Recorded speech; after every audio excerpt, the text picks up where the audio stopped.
Sedyoso miwah kegiatan Gusti Kang Agung ugi tansah gambar doyo pangandu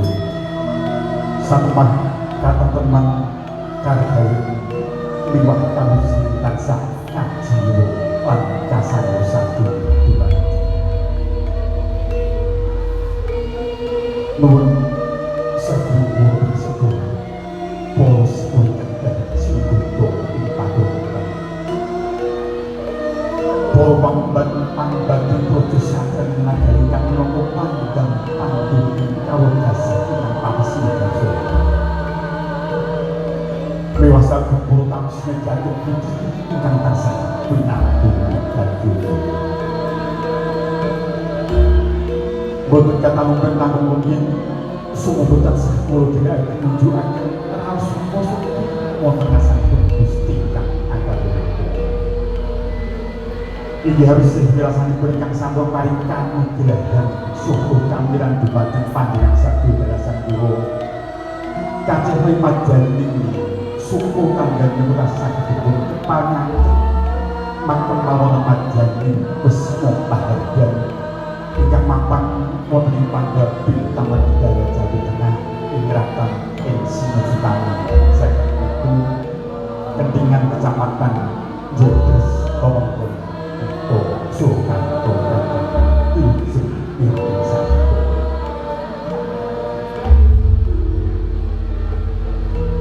inggih kanthi diriji dinten Setupai dan sampai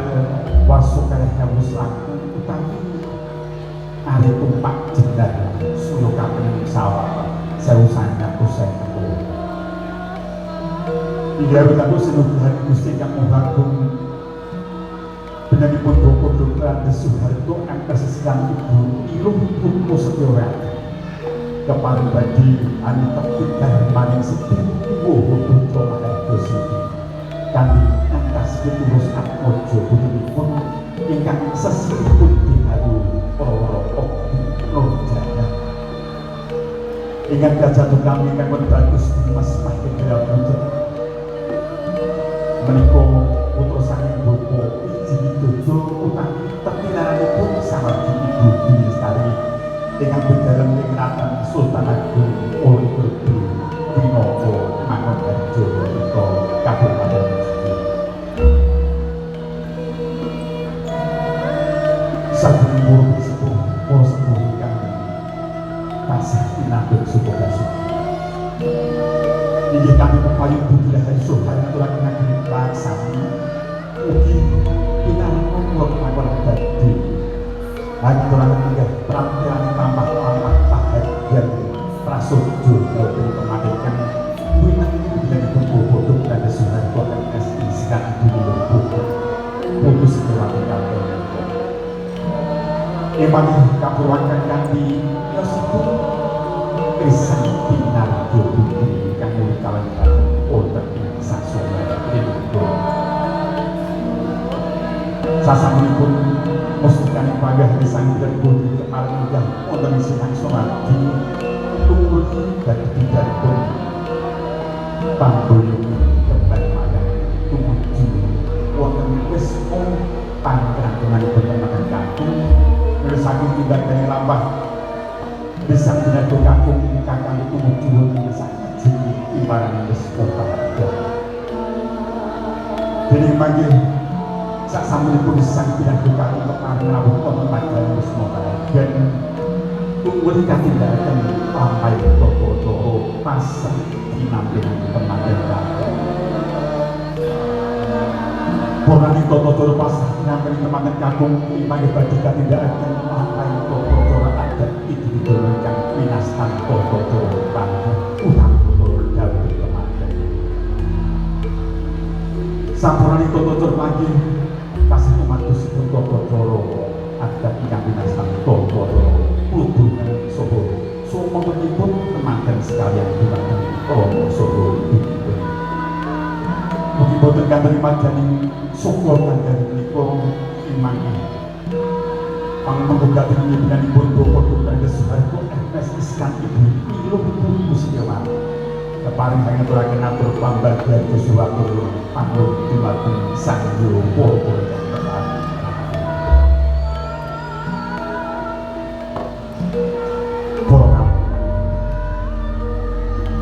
Iki saking kepanipun ingkang disebut teman sikap imani dadi umatus wonten kota-kota tes mak saking kota-kota paripurna iki wontenipun kota. Dening manipun inggih tatundu paripurnaning bahagian pasujud teman ingkang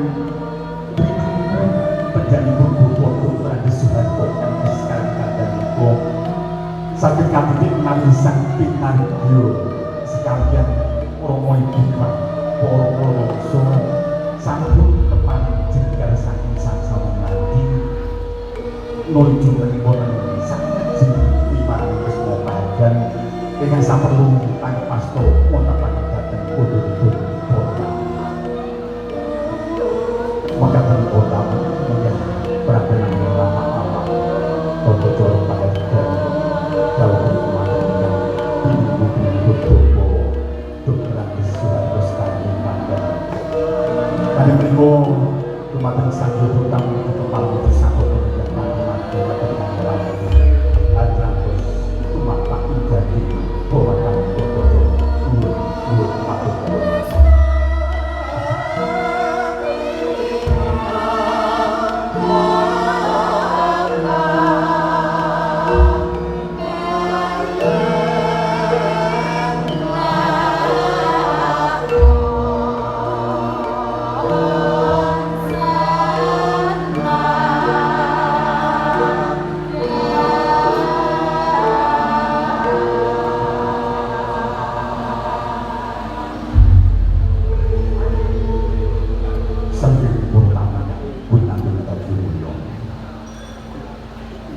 kami suwipun ketawang tumadan laras belok hadap so sampun wonten sasmita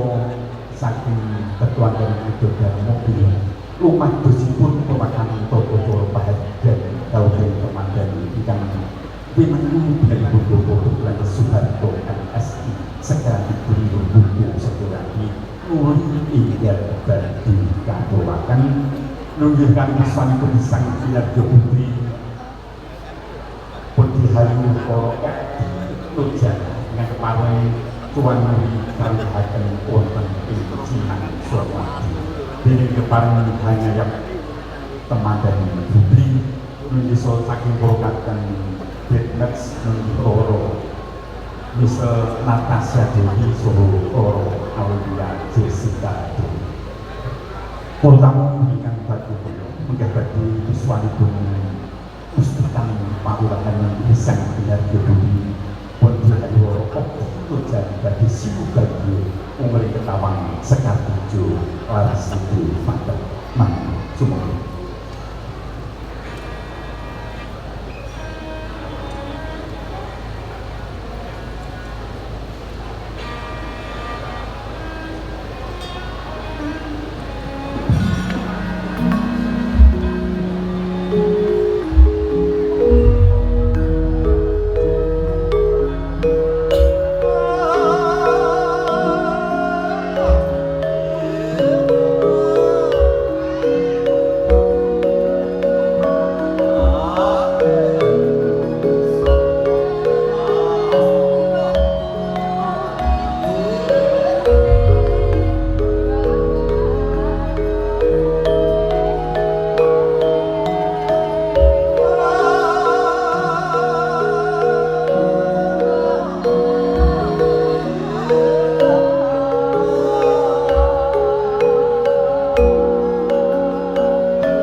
kali kita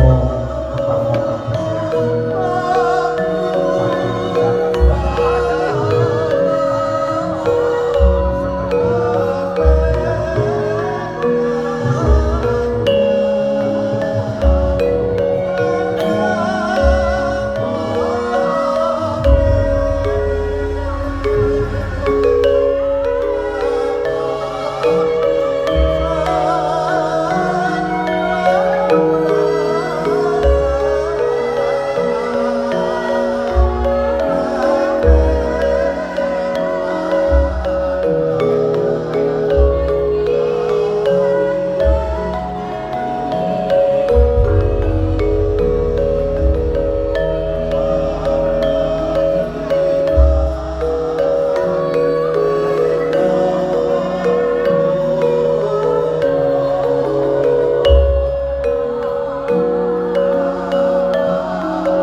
menggabungkan itu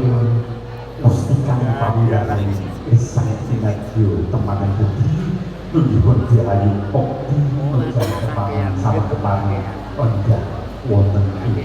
simak sholat kan niku nyun kali gatusan kepangan satu